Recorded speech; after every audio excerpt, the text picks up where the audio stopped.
We've discussed the Earth Kingdom and Fire Nation before, but now we turn to the most mysterious and unknown of the four, the Air Nomads.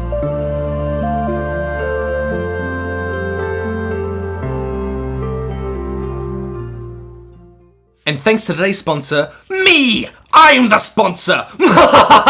You decided on what the cover for On Writing and Worldbuilding Volume 2 should be, and now we get to see what you picked.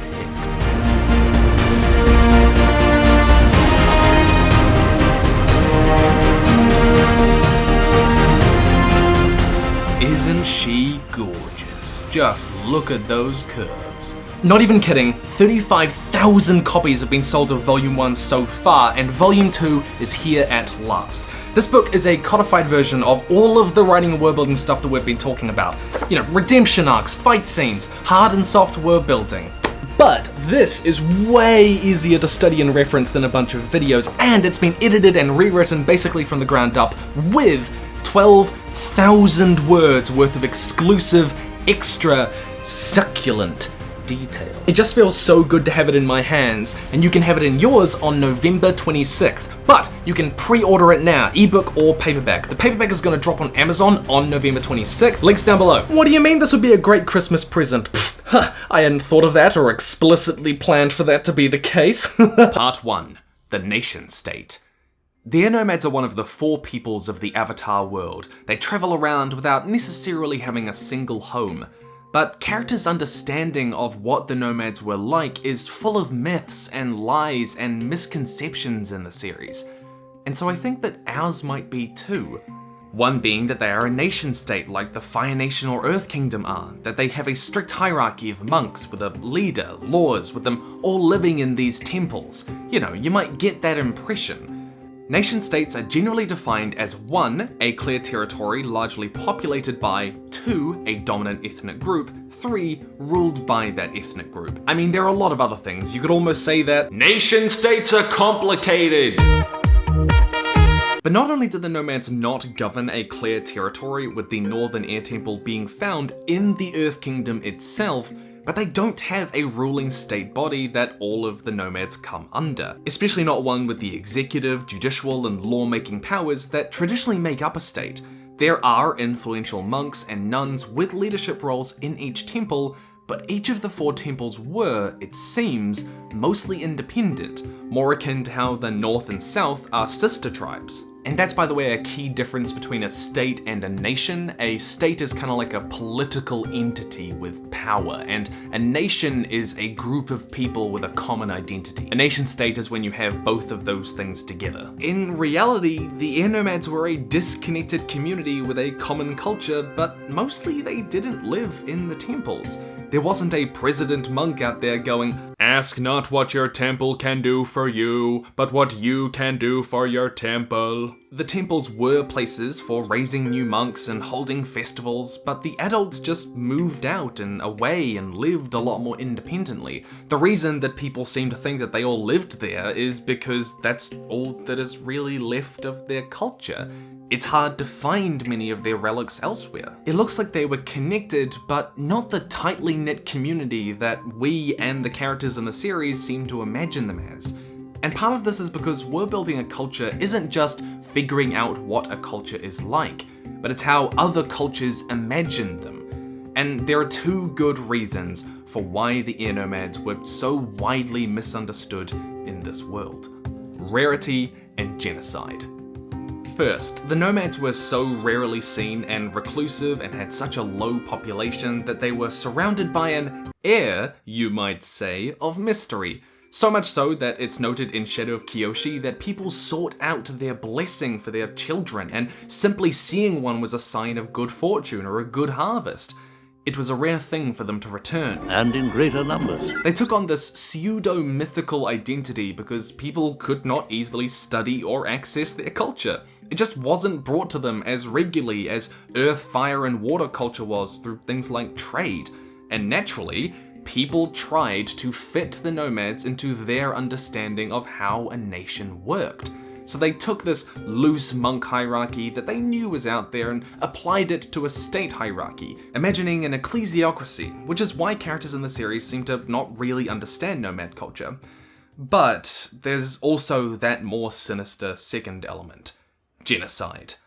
This idea that the Nomads were a defined nation-state pretty clearly comes from the Fire Nation's propaganda. Genocide isn't just something that comes out of nowhere. There are lots of cultural and political forces that lead up to it and make it happen. And the creators kept those in mind when world-building the Air Nomad genocide, it seems.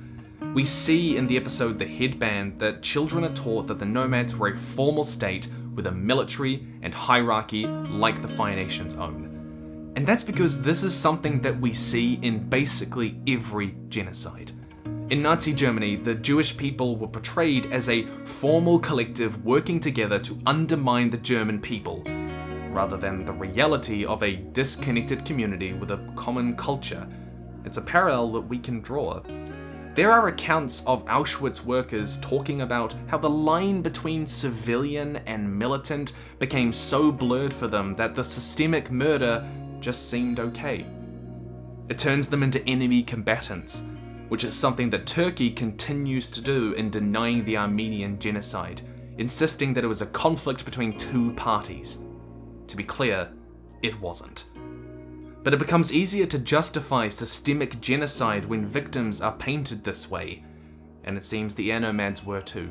At the height of the Fire Nation's power, we could guess that they controlled maybe a third of the world's population through the colonies, and they did this for nearly a century. They taught people this idea for decades, and even when the Nomads returned after the 100-Year War, it's not surprising that this myth of them as a single, organized, hierarchical state seemed to carry on. But why didn't the Nomads develop a formal, centralized government? It might have something to do with their Part 2 nomadic lifestyle. Agriculture and the marketplace are both closely tied to the development of centralized power structures like the state. Early stationary settlements developed in part to maintain irrigation for crops, to clear land for food, to manage waterways, that sort of thing. And with that, there was a clear territory to protect, giving rise to the state. This is something that we see both with the Fire Nation capital and Ba Sing Se, but not the Air Nomads. While we do see some limited agriculture during Korra's time, we mostly see that Nomads forage for fruit, vegetables, berries, that sort of thing. Nomadism is more common in harsher environments like tundra or desert or mountains where agriculture is a lot harder. And what do you know, the temples were mostly built around mountain climates that are not great for growing rice. All of this meant that it was possibly more efficient for them, especially with lower disconnected populations, to move around and forage, following where the food grows. Nomadism becomes a survival method in these harsher climates, and because of that, without agriculture creating that need to organize resources, there isn't that same demand for the state. And I think it's really cool that we can see how their environment really informs the way they live in a way that you probably don't think about that much. Likewise, the state is also associated with the marketplace, settled towns allowing nomadic groups to trade goods. But trade doesn't really seem that important to the Air Nomads, you know, with the whole don't get too attached to earthly things gig. But either way, that role was already filled by the other nations that they traveled to. And that's not to mention that the 4 temples are just too far away for any central administration to be making efficient decisions. It'd just be slow and unproductive. These factors together meant that a centralized power structure was unlikely to form in Air Nomad society, and the temples were basically all independent, even if they share a common culture. Part 3. Sky Bison. These creatures are the cornerstone of Air Nomad society. So, like this video if Appa is the bestest boy. God, I'm awful at this YouTube thing. I mean, they're responsible for the air part of the Air Nomad. But what's more interesting is that the Sky Bison clearly live in a symbiotic relationship with the Air Nomads, which, if you haven't completed Year 9 Science yet, welcome, don't do drugs, and it means that there are creatures that benefit from living around one another in some way. Science geeks, please don't hurt me. In the case of the Nomads and Sky Bison, the Nomads protect and help the Bison find food, while the Sky Bison taught the Nomads to airbend and carry them across the world in exchange. Nomadic societies are usually closely tied to a particular animal for food and clothing and resources, buffalo, reindeer, or horses, either following their migratory patterns or herding them to better sources of food as the seasons change. Now, I don't think it is any coincidence that the sky bison are long-distance migratory creatures by nature who move with the seasons, like buffalo are in our world, and that the airbenders adapted a nomadic lifestyle. When looking at how to create a real nomadic society with this symbiotic relationship, we can pretty safely guess that the airbenders logically began following the migratory patterns of the sky bison. Migration is tied to mating in a lot of species, which may be why we're shown that the bison have mating grounds next to the northern and eastern air temples. As they followed these migratory patterns, the nomads probably built their temples at these spots that the sky bison naturally stopped at in the spring and summer to mate. Then they migrated to warmer climates on the opposite side of the world to avoid the harshest part of winter, finding a similar mountain environment.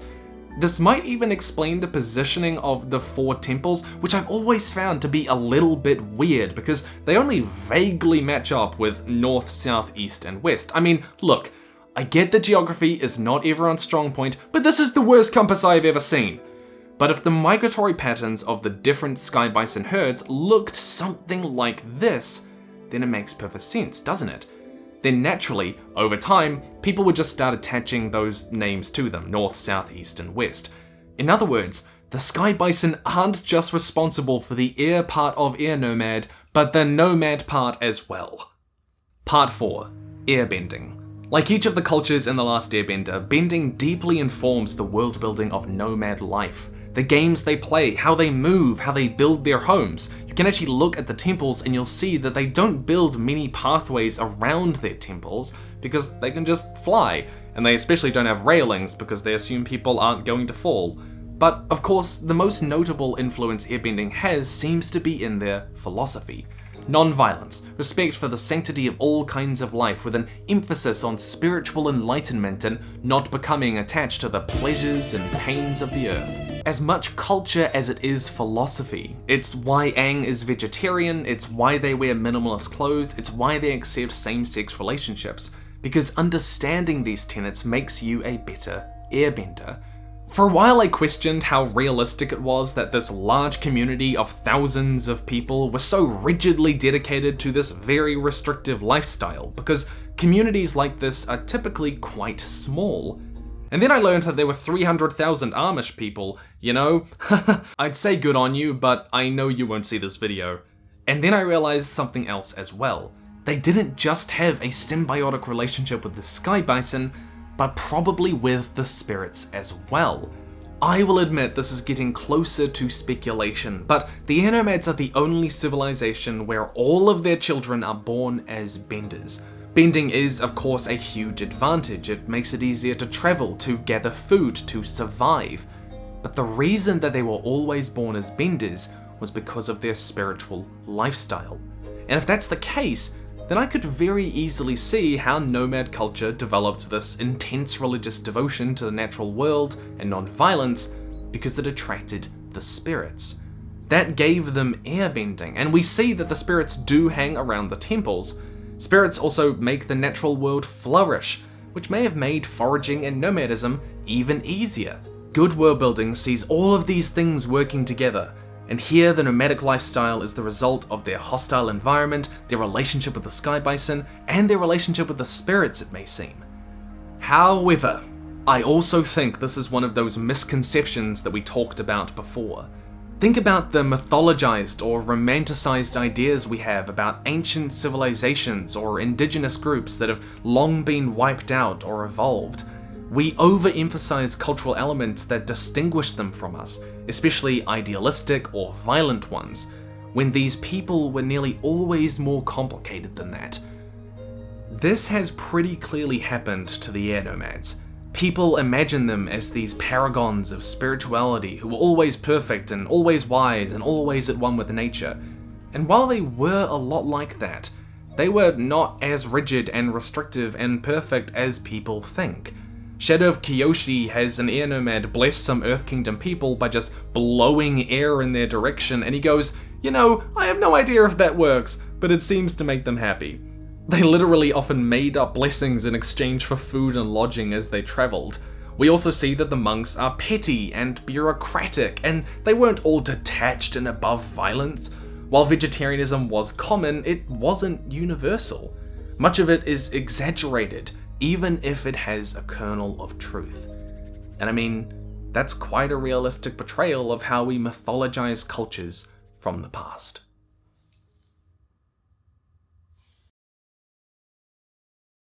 Remember, On Writing Worldbuilding Volume 2, November 26th, but available for pre-order at the links down below. Stay nerdy by getting this book, and I will see you in the future on November 26th.